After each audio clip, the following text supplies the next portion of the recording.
What up, guys? It's me and my boy Dietz from the bunker. He's kind of like a swing mentor, game mentor for me.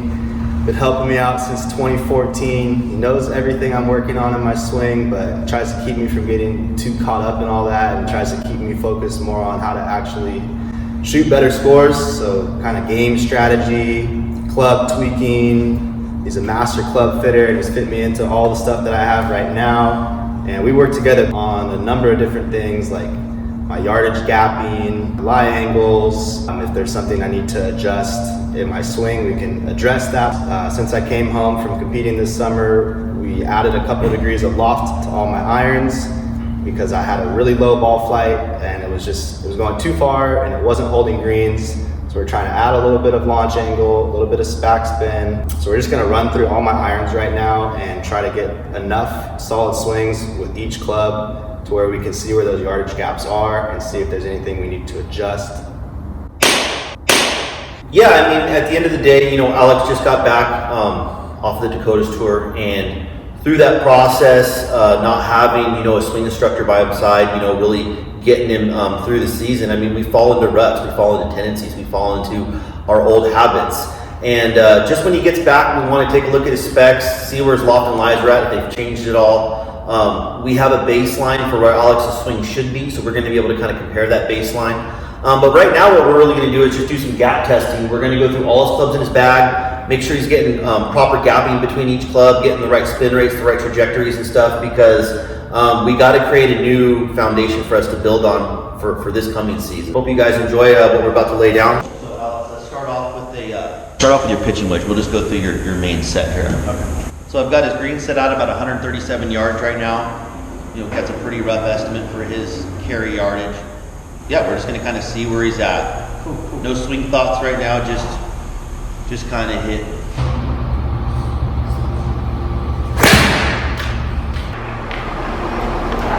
Chunk that one. So one of the main things we're looking for is not just, gapping. We're looking for preferred ball flight, predictable ball flight. Depending on the questions that are asked or the expressions that are given, we're going to be able to kind of formulate. We're going to continue doing the same thing we've been doing, or are we going to try to deviate, try to something a little bit better? I'm just going to hit it close.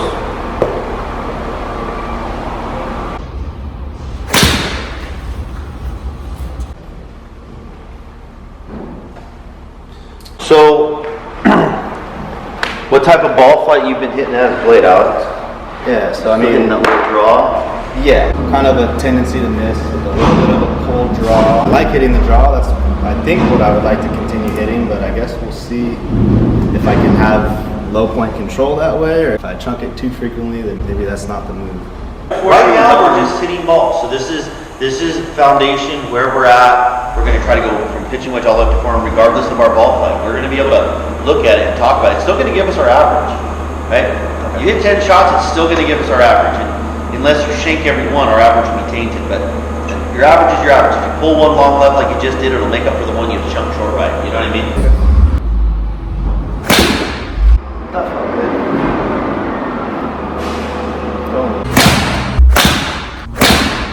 So Alec, what's your preferred miss? I like to be seeing push draws, and the miss is just that straight ball to the right. If you're going to chunk one, you'd rather have the toe dig in, open up the face slightly, and push it to the right, than ever dig the heel in, turn it over, and go long left. That's true. Yeah. So the things that we're talking about right now are preferences. We can't fit someone to be perfect. We have to fit a professional golfer to their preferences. So if Alex is a stock draw player, he's either going to have a preference of making sure the ball's always turning over and crossing his ideal line, or it's under crossing, which is what he's saying right now. He's saying if I mess up on this shot, I want to hit a slight block to the right than ever over roast one. I would say in general for most right-handed players, that's going to be typical. A better right-handed player is going to want to miss short right than long left. That's probably 90% of players are going to say that. So, and we're trying to really work Alex into a stock shot.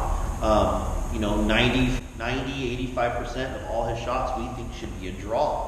So we only have to really master one motion. We believe that we should hit a stock shot to get ourselves in contention. And once we find ourselves in contention, you can start to try to win. And the way that you can try to win is, if you've been playing a draw all day and there's a pin that really is allocated towards kind of nooking in a little fade right there, that you can deviate from the course in the final 3 holes and try to hoist up a trophy. Dreams with a suitcase. But until that happens, I mean, basically try to draw the ball to death. I mean, you watch Rocco play, you watch any of these guys play, for the most part, they're just hitting a stock shot to the course for surrenders, and they try to make a move coming down the home stretch. So that's basically what we're trying to do, and the lie angles are kind of predicated upon his desired miss.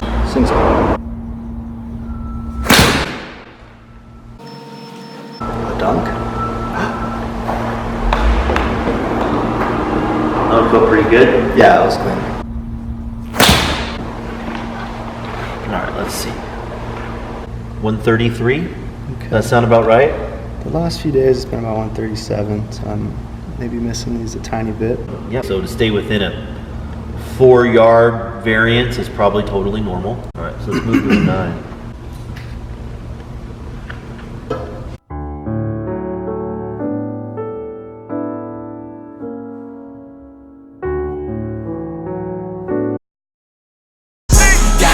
On my wrist, girl, I'm cashing out. You should get a YouTube channel. Just you with your shirt off, freaking all looped up, just talking, saying, dude, I'm looking for, someone 50 and over. So where's that you get on the tour right there? You should be funny.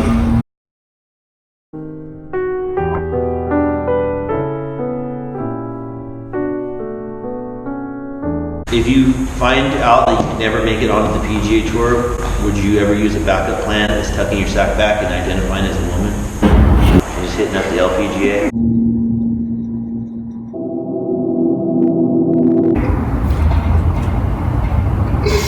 Yeah, in fact. And you could still claim to be lesbos? You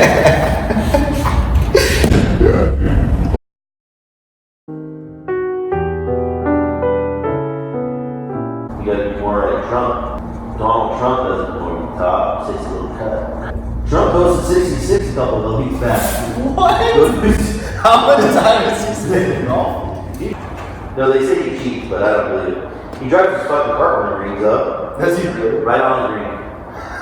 Man, is it his own course though? Right. Probably. It's sick.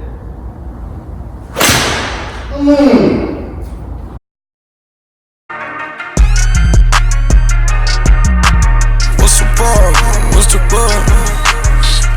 You gotta fucking get a boat, get a bunch of chum, go in the middle of the ocean, throw it out in the ocean, wait for some sharks to start surrounding the boat, then jump in. And then you fucking get back in the boat and run to the gym. How high are you right now, bro?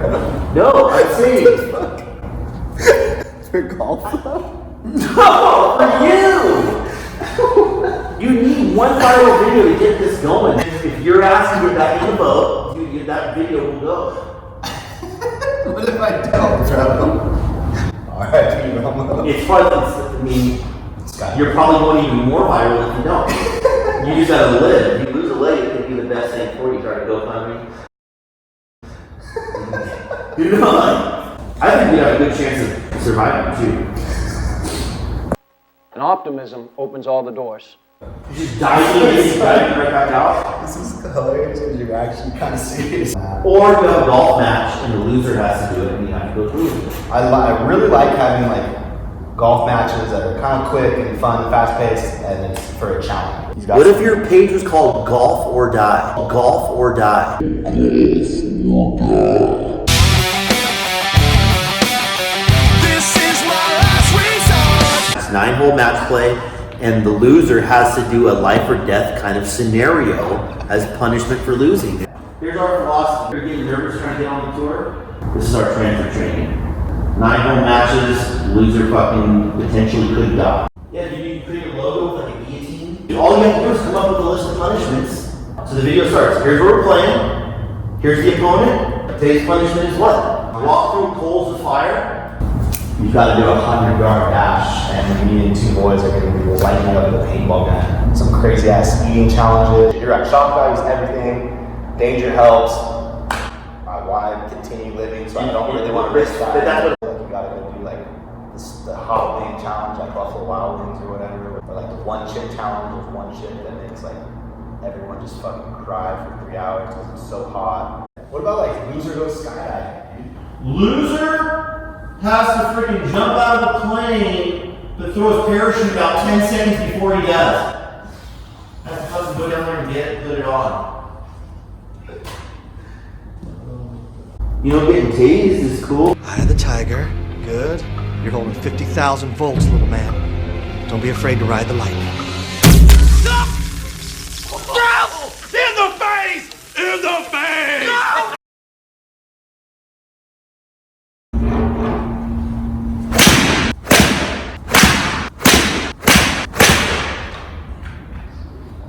Yeah, dude, your toe feels like it catches because your club's coming in closed. So it makes it look really good. As soon as your club face in, what's gonna catch first? The toe. The only shot you expressed today that felt good was the one where you opened up your club face. I think I should set it a tiny bit open right now since I started doing that. Focus.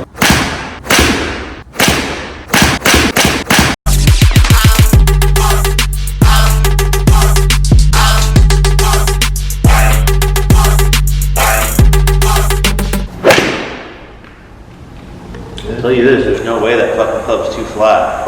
Your ball's drawing. So your club face is still close to your pad. All the flat line does is open it.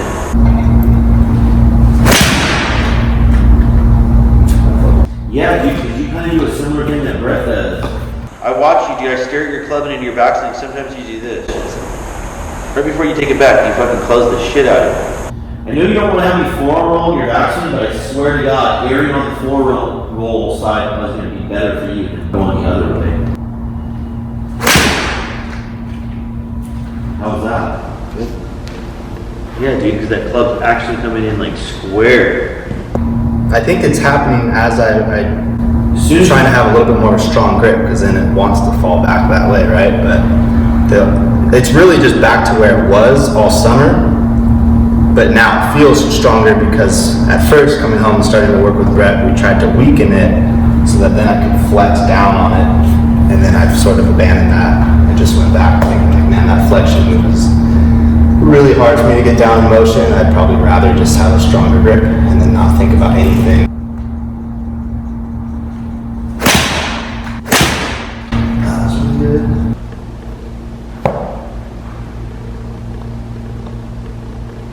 Gotta be right around 150. Mm-hmm. Does seem like the good ones are about 150.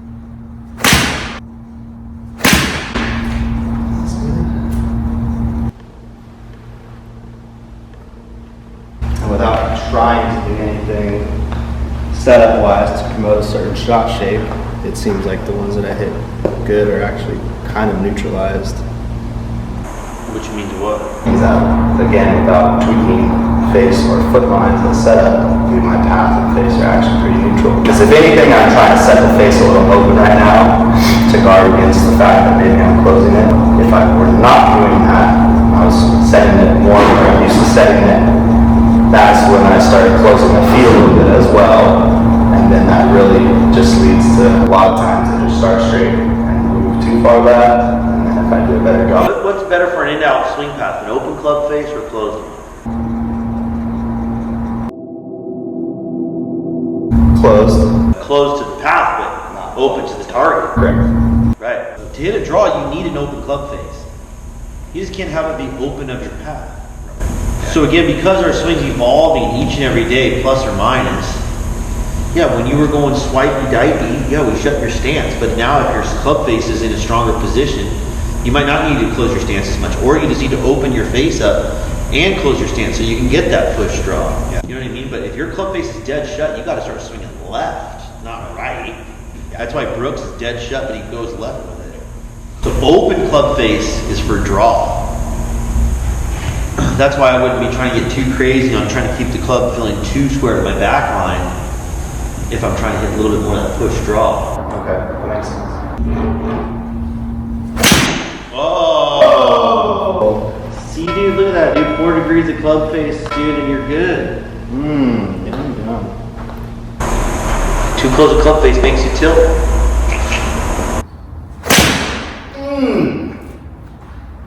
Most of them do pretty good. Yeah, the toe's not catching it anymore because the heel's leading.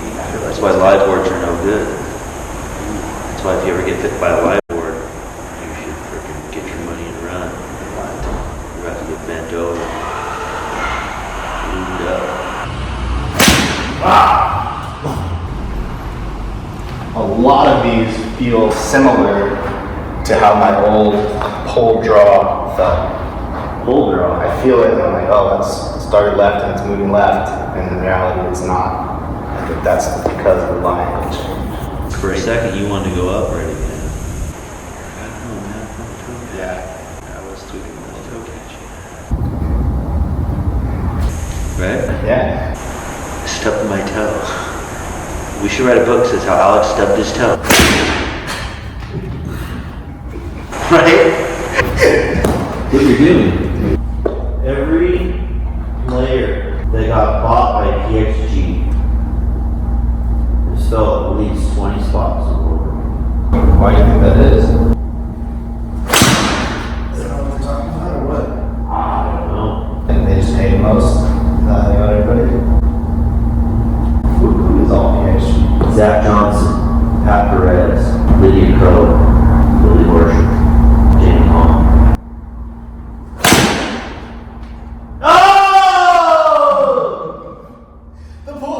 There it was, you didn't let it open. Why? Especially when you know where your miss is supposed to be.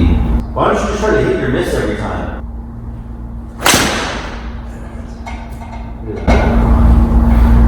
Hit your miss, it becomes higher at the ball. You see that? Cut the face is probably like 4 feet. Yeah, dude, and it's still drawing. That ball didn't fade, that ball drew. See? All I did was set the face a little more open and try to knock it like that.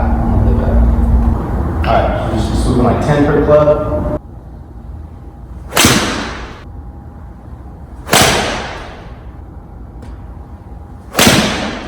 Clear. Little chunk. Little pump. Little chunk. Little belt. Alright, little chunk. Little chunk.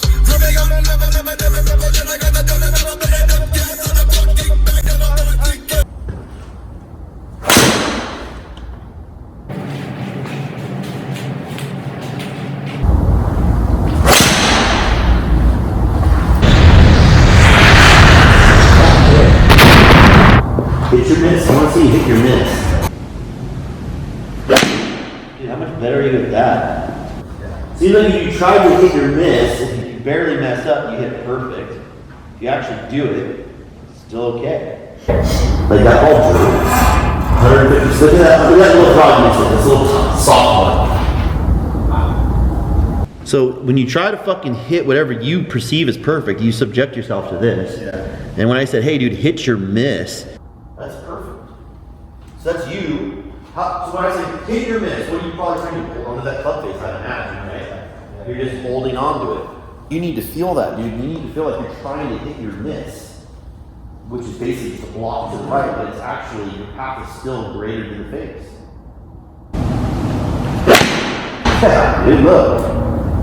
That's where you want it.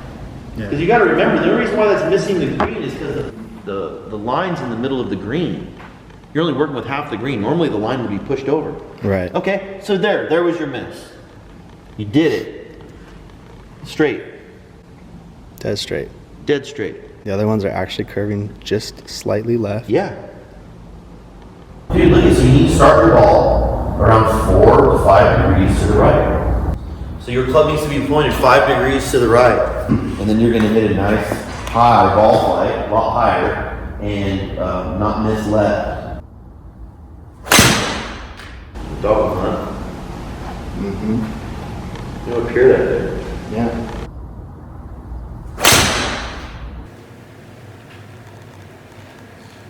I'd set you up like this and have you hit the same shot over and over and over. Like, why wouldn't you just put the line right there? Because right now you can block and hit the green, and you can draw back the line and still hit the green. If you just can't overcook when you're ready to miss the green immediately. My feet,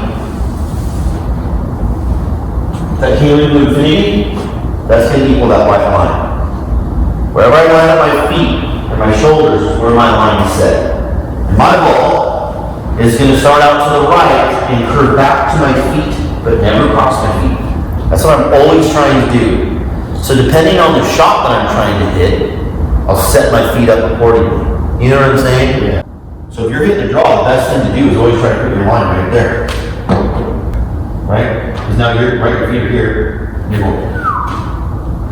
You can forget. So the green, where you still have the green. Right. As long as you don't cross your line.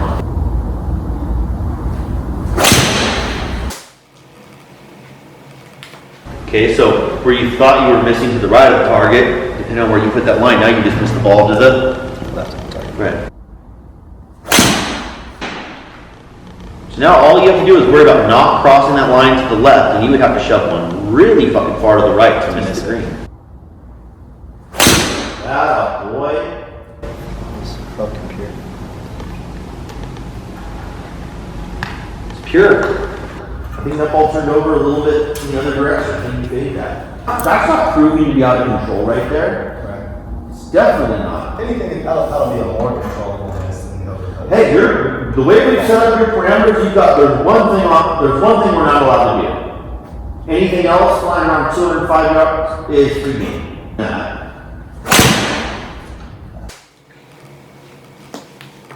Let's see if you can hit 5 in a row not crossing your line.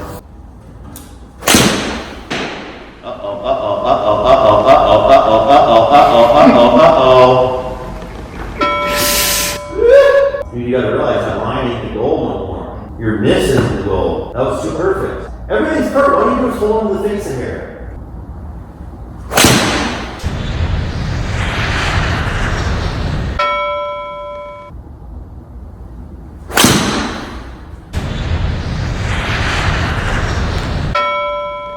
Two more.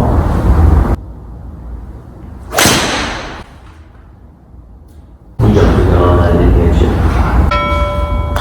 Last one.